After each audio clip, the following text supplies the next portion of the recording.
And welcome to the Scarlet N Great podcast, Scarlet N Great Empire on YouTube, Scarlet N Great podcast on all your favorite streaming services, iTunes, Google Play, Stitcher, iHeartRadio, Spotify, any of those of your choice. There's also a link in the description if you want. Make sure to subscribe, click that like button. If I could spit it out and speak correctly, I apologize for that. Also, we're talking about Buckeye hoops today, so it's I guess I tweeted out what my opinion is, and it's gonna be a little, I guess, controversial amongst Buckeye fans. So do leave me a comment. Do me a favor. Leave me good, bad, whatever. I'm an idiot. You know what? I don't care. Leave me a comment if you agree or disagree with what I'm saying. And the reason why I'm actually addressing it on this show is because of the fact that it seemed to. Now, granted, it's Twitter. I only got 280 characters. It's kind of taken out of context a little bit. And it's my own fault because I didn't clarify very well. I actually had subsequent tweets to clarify what I said, but I'll talk to you about that in just a minute. But we're going to address Buckeye hoops here on the Scarlet N Great podcast. And I have to be honest with you. I know we haven't gotten too many shows out lately. I apologize for that. I have been just double, triple booked at work. Just it's been ridiculous. I have had no time to do anything. And you probably see me. The only other thing I do outside of work is I go to the gym, which actually is vitally important. And I'm not giving that up. I'm sorry, but I cannot give that up because my job requires that I'm actually in decent physical condition and that I'm decently strong and decently in shape so I can perform. And so I just, I it's I just it just demands my time on that. And Johnny is, God bless him. He and Lana have had their firstborn, little precious daughter. Congrats to them. Obviously Johnny needs his time for right now, and I'm totally on board with that. I'm totally on board with coming out here doing a video and a podcast here and there, so I can keep the flow going. And we're also excited to be working and helping, working with Yoder and Chat Sports Group. Coming up soon. I'm very excited about that. James Yoder, one of our good friends of the show. I know we like to go at it on Twitter, but it's all in good fun. James is a really good guy. Got to meet some of the staff there, really cool people. Anyway, on with the show, guys. We're going to talk Buckeye hoops, as you can imagine, which I know maybe many of you don't really want to talk about. So, let's talk about a couple things first. First, let's talk about the EJ Liddell thing. He obviously shared where some people said some hateful things to him in private, and I'm glad he exposed what they said. I'm glad people are, you know, backing him, supporting him. He deserves that. He's a great player, great kid. He doesn't deserve the hate that he received from those idiots. And I will say it's a little interesting though because I do see it on Twitter. Like everybody on my timeline just every to a person. And there's no room for hate, and I'm like, okay, so we're all on board, right? We're all on the same page here. There's no room for hate. Remember, hatred is a bad thing. Reminder: hatred is a bad thing. I mean, it's interesting because I don't think there's very many people who would agree with but we all talk to each other like we all kind of talk to each other like we all like there's people out there who would really there's a lot of people out there who agree with what those idiots said to EJ. And I just feel like we're all kind of like talking in the mirror a little bit, like, hey, hatred's bad, And it's kind of interesting to see the timeline of that. But it is good he got support because he deserves the support, especially from the university. President Johnson, Ryan Day, Chris Holtmann, of course, Gene Smith, all supported him, and he deserves that support. The players from both football and basketball programs, I'm sure other sports programs as well. He doesn't deserve it. I think he actually, I'll be honest with you, I was going to do a show last week about how people were piling up on him for a couple of mistakes he made. Some of the games I didn't agree with piling on him. I mean, yeah, he had a couple bad sequences. Don't get me wrong, but I mean, it's a game, and he was tired. It is what it is. He went through 7 foot monster after 7 foot monster in the Big Ten tournament 4 days in a row. You're bound to get tired and make some mistakes, and he did. It's okay though.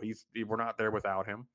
This team doesn't have the success it had this year without him. So kudos to you, EJ. Thank you for being a Buckeye.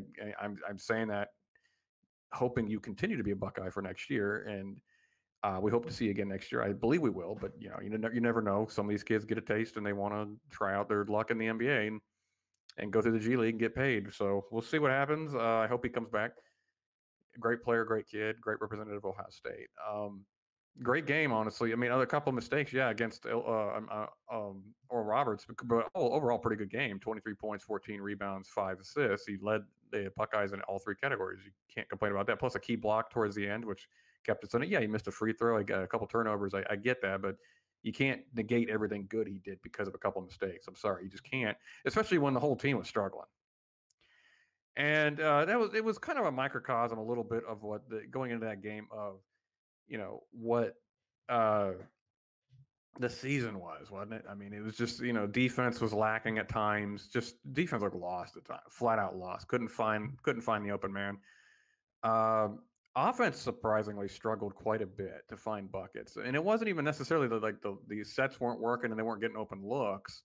They just weren't knocking them down. I don't know what it was, fatigue or what. I mean, they're in their own head. I don't know what it was. They got the yips, but it like what was it, 4 or 5 of 23 from 3-point line? That's not like the Buckeyes. 9 of 18 from the free throw line. That's not like the Buckeyes. I'm going to get into a little bit more as I talk about Chris Holtmann, because what I really want to talk about this episode is Chris Holtmann. And I put out a tweet about Chris Holtmann that got quite a bit of feedback. Some of it good, some of it bad. I'd say not majority. It's like more of a 55-45. I guess that would be a majority, but not a very big one. Kind of agreed with me. But not a lot of people did not agree with me, which is fine. I don't care. Some people were like violently, vehemently or nastily didn't agree with me, which is fine. Again, I don't care. One guy threatened to beat me up. It's pretty funny. Yeah, I'm scared. I'm scared. Anyway, yeah, it's just like I said this on a tweet. I said this on the tweeter for us old people. I said I love Holtmann, but next year has to be make or break for him. That was embarrassing, plain and simple. Now, granted, this is my fault here. I left it a little too open for interpretation. It's sometimes I'm not good with my economy of words on Twitter. I'll admit that, and I had to subsequently say, look, I'm not suggesting you go and fire the guy. I'm just saying that next year, I'm not even suggesting he has to win the title as a make or break year. I'm just saying we need to see some improvement. Well, here's the thing. I actually really, really love Chris Holtmann. I think Chris is an amazing person. And I actually think he's a really good coach. I do. I want him to be the guy. I want him to be the guy like Tom Izzo and just, I don't know, just be that guy for 25 years at Ohio State and just a perennial winner, a well-respected coach. And I mean, he's already well-respected, don't get me wrong, but I mean, just a perennial winner. And you could say he is now. I say right now that the program needs to take another step. I think, and I'll explain a little bit what I mean before I get into some of the things that people were arguing with me about, and I'm going to address those issues one by one. I will say that when Thad Matta, I love Thad Matta too. We've been blessed with two guys that are just class acts, wonderful people in a row, run a clean program and do their absolute best and work incredibly hard. I'm nothing against these guys at all, but Thad Matta, gave me memories about Ohio State basketball I never thought I would have ever in my life. I never in my life thought I would see Ohio State in a national title game. I never thought I'd see multiple Final Fours. I never thought I'd see a team that's perennial, Sweet 16, Elite 8 type of team. Pretty close to perennial. I mean, not every single year, obviously. Winning Big Ten titles, just a he made Ohio State into a monster in the Big Ten. I mean, what is a Buckeye legend, and is probably indisputably the greatest coach in Buckeye hoops history. Even though Fred Taylor has the title, the national title, Thad's accomplishments even surpass that. I would say he's just an incredible coach, incredible person. But you could see towards the end the program was in decline; it was bleeding. And it's not because Thad had just forgotten to do what he'd do. It's just his health was failing him. I get that. He couldn't travel quite as much for recruiting. He could, and he's working in a world where he's trying to be clean while his health is failing him. He can't work extra hard against, quite frankly, one of the dirtiest worlds in college, in college sports, which is basketball recruiting. It's just disgustingly swampy and dirty. And Thad was doing his absolute best to run a clean program, and he was losing out because of it, that and his failing health. So it was just time that, okay, Thad, if you can't physically do the job, then we really do need to move on, because when you're missing the NIT, I mean, it's like, man, how far the mighty have fallen. And we hired, so we Gene Smith, I think, really showed some cojones to move on from a Buckeye legend at that matter, who is a Buckeye legend. Again, at the time he was a Buckeye legend. And you know how you tell how great a guy is? His former players absolutely came to bat for him. They loved him. D'Angelo Russell wanted nothing to do with Ohio State for like a year because of it. Thank God he's back and involved with the program. But these guys love Thad so much. That's how you can tell the measure of a man. And you know, you will never question Thad. But it was time to move on. It was because you didn't want to leave a program that's like going back to the mid 90s. You know, it was on its way there. You could see the trajectory. It wasn't getting better. The recruiting wasn't good. And the one good recruiting class we did have didn't pan out at all in 2015, and they all left after a year. And we were all excited. That was a revival of Ohio State basketball, and it just didn't happen. The only thing keeping it afloat with guys like Keita Bates-Diop and Shashawn Tate. So anyway, they hire Chris Holtmann, and I wanted Holtmann from the beginning. I did, I mean, I'm telling the story to make it sound like I've come to a conclusion about Holtmann. I haven't. I'm just trying to build the picture here, or paint the picture, I should say. I was so big on Holtmann. When his name surfaced and then went back, and then they said no, and then they came back. I was a roller coaster ride that week. I was hoping, please get Chris Holtmann. This is the guy I want. I just he embodies what Thad Matta is as a person. He's a great person, cares about his players. His players love him. I mean, he won over Thad Matta's guys in his first year. I mean, Keita Bates-Diop, just Big Ten Player of the Year. Remember that speech he gave? If I'm the player of the year, you're the coach of the year. I mean, they came away loving Chris Holtmann. Took the right approach and said, "This is about you guys. This isn't about I'm looking 2-3 years down the road from now. I'm looking at what I have in front of me right now, and I want to make the best senior year for you guys." Or what was effectively their senior year with Keita Bates-Diop and company. So I have all the respect in the world for Chris Holtmann. And I think he's done some really good things at Ohio State. I think it's indisputable. He's done some really good things. That first year, finishing second in the Big Ten regular season was pretty impressive. Got beat again by Penn State in the tournament. Penn State that year was just our kryptonite. Got the second round of March, and which was better than anybody expected for a first year for a team that had like 7 roster players or Scully players when he first got there. It was pretty impressive what Holtmann accomplished there, right? And things look good for going forward. And we all knew the next year was going to be a little bit drop off because Bates, and Tate were gone. So what he did with that year was actually really, really impressive. He had a young Caleb Wesson and Andre Wesson were the leaders of the team essentially. What he did that year was actually pretty impressive because he went 20-14, and he got to the second round of March with a team that just was an 11 seed, I believe, and beat Iowa State, which was a 6 seed, and upset them and got to that second round. And you could argue that's, to me, was his best coaching job thus far at Ohio State, in my opinion. Third season, team's a little better, starts off hot, then has a terrible mid Big Ten season. I think they lose 8-9 in a row, whatever it was. Finish the season 8-3.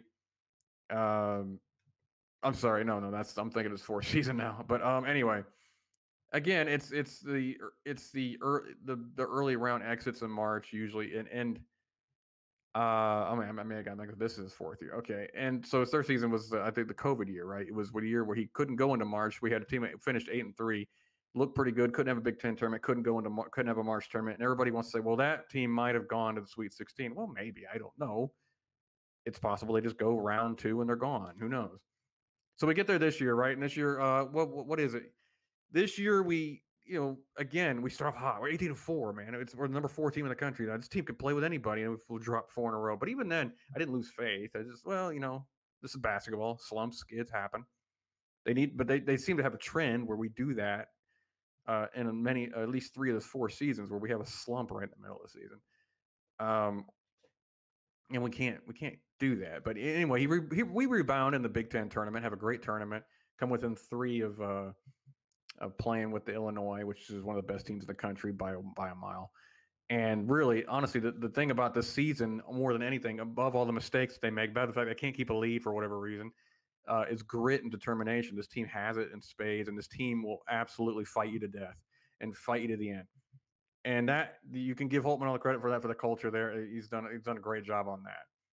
There are things about Holtmann I really, really like right now, but this is one thing. We get to be a number 2 seed, right? And we get there and another horrible upset. It's an embarrassing upset, plain and simple, to Oral Roberts, the number 15 seed. It shouldn't happen. Honestly, you should beat that team by 15 points. And not to say they're not good, not to say they don't have shooters and scorers on that team. I respect what they can do, but that's a game Ohio State should win. Honestly, early on, it looked like Ohio State was just starting to kind of pull away. It was like 23-15. It's like, all right, here we go. And then all of a sudden, Oral Roberts is ahead at half, and it's just, what happened? We can't even score on this team that has a terrible defense. They can score. Oral Roberts can shoot, but they had a horrible defense, and we just couldn't figure. It wasn't even just we couldn't figure it. We couldn't get good shots. Sometimes we get good shots and just brick them. It's just amazing. Again, that's not all on Holtmann, obviously.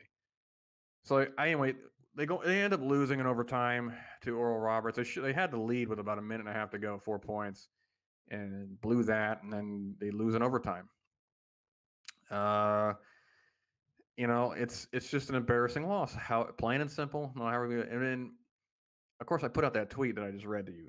I love Holtmann, but next year has to be make or break for him. That was embarrassing, plain and simple. I want to explain it because I have a platform to explain it now. What I don't mean like I want to fire him right now, which is just how some people took it. Like, you're gonna get rid of Holtmann? Not right now, but I'll put it this way. I'm not even leaning totally on the idea of firing him. I'm just saying next year, look, what have we been doing this entire time, right? 20 wins is nice. Getting to March is nice. Don't get me wrong about all that. But early exit in March, it seems to be where we plateaued so far with Holtmann, and this is year 4. Now, year 3 is not totally his fault. He didn't get a chance to prove anything in March. I get that, but this year seemed like to be, anyway, the year where we could make a really good run into the Sweet 16, and we lose in the first round in one of a terrible upset, which is a rare upset in the NCAA tournament. I think it's only happened 9 times. But if you get the same results next year, where you're an early exit in March, 20 wins, you're kind of mid-level Big Ten, maybe up a little, maybe a little above mid-level, like 5th or 6th. I mean, why don't we get to start asking questions? What Holtmann did from the Thad Matta era was he stopped the bleeding, and he put us back on a pedestal of respectability. And I totally he gets all the kudos for that. But do we not get to start saying, okay, so when do we take that next step? If in year 5 we haven't got to at least the second weekend, and I'm not suggesting he needs to go win the title next year. That's stupid. I'm not even saying he has to win the Big Ten title. That's extremely difficult. I get that. But can we be good enough to get to the Sweet 16 that second weekend? Is that really unreasonable to ask?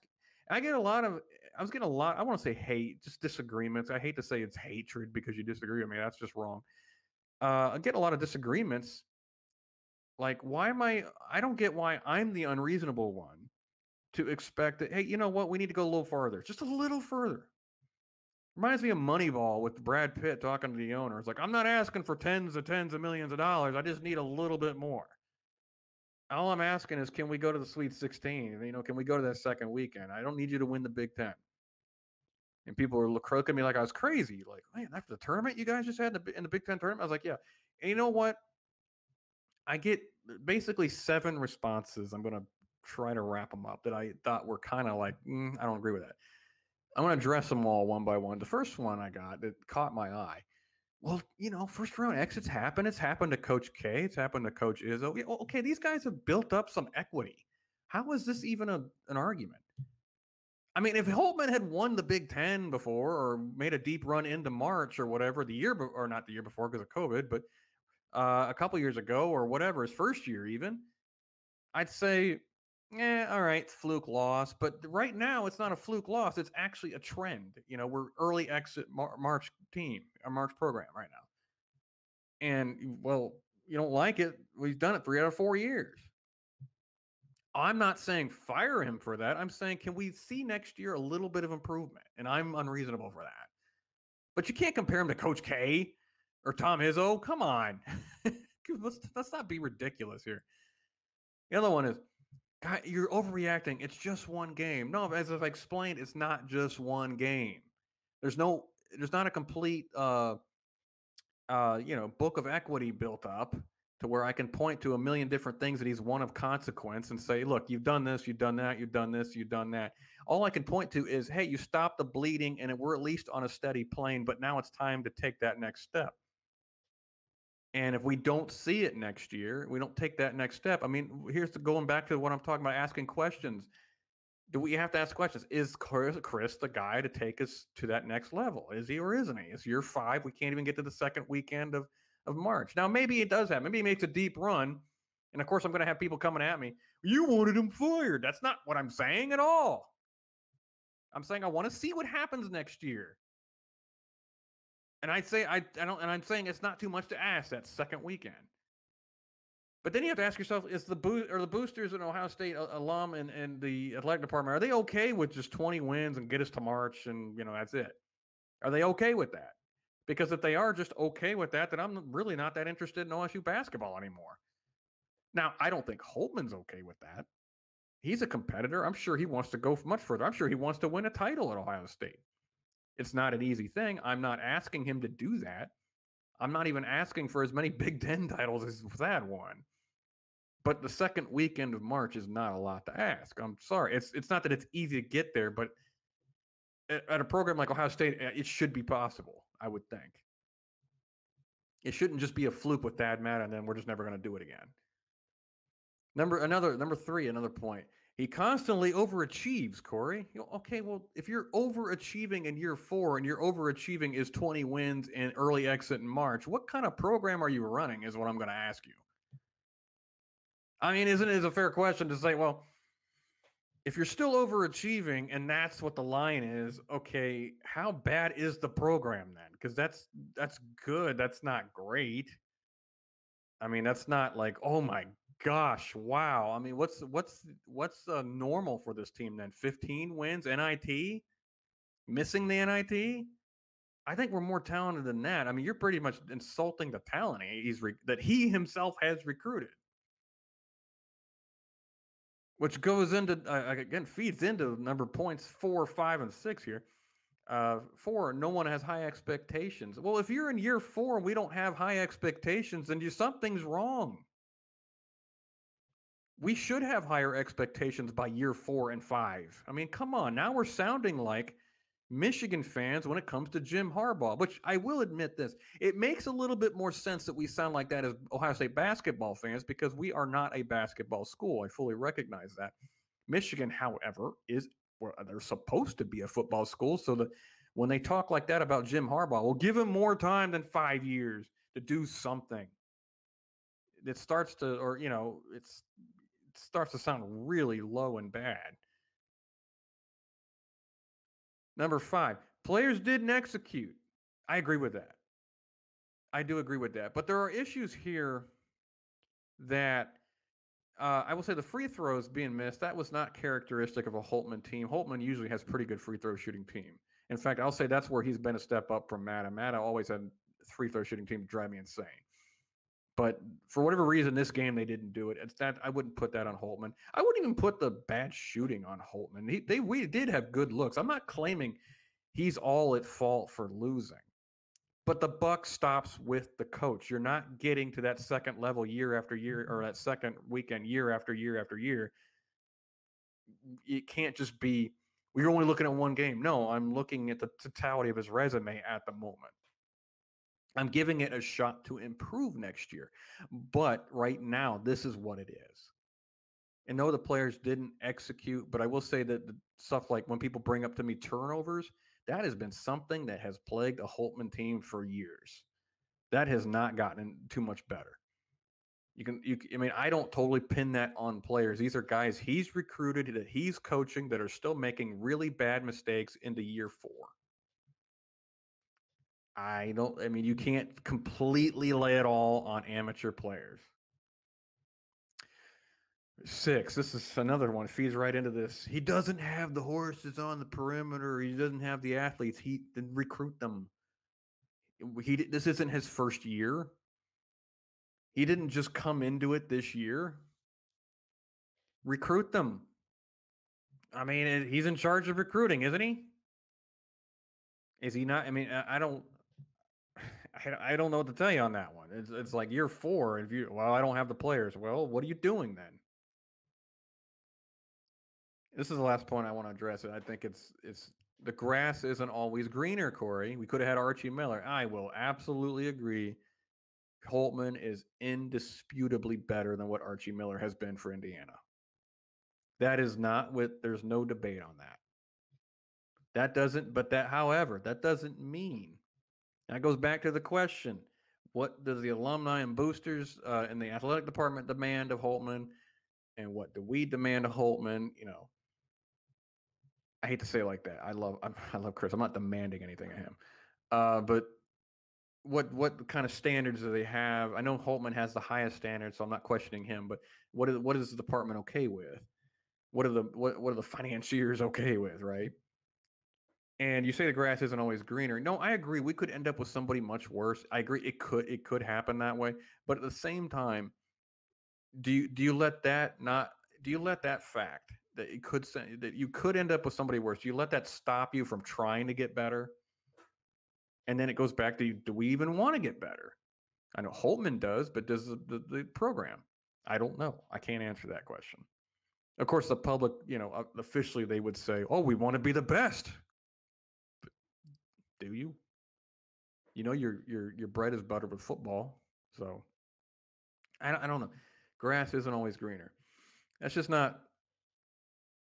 That's just not a reason for me to not start asking questions if we have the same results the very next year, and say, well, what's it gonna take to get us to that next step? Okay, can we build on this? I mean, we have a nice foundation. We seem to have a plateau here at the moment. That 20 to 21 wins and mid-level Big Ten. Okay, upper mid-level, I guess. Big Ten playing early exit in March. Okay, now where do we go from here to get to that next level? And is Chris that guy? I know some of you think I'm crazy for even asking. Well, I'm just going by the evidence I have available to me right now. Well, and then the program's clearly on the trajectory upward, Cory. I don't know that for sure. I hope next year Washington and Liddell come back. I wish Kyle Young would. I don't think he will, but I wish he would. They definitely missed him for sure. You have to bring that up. They definitely missed him. But there was still a winnable game without him, and we probably would have had him for the second game.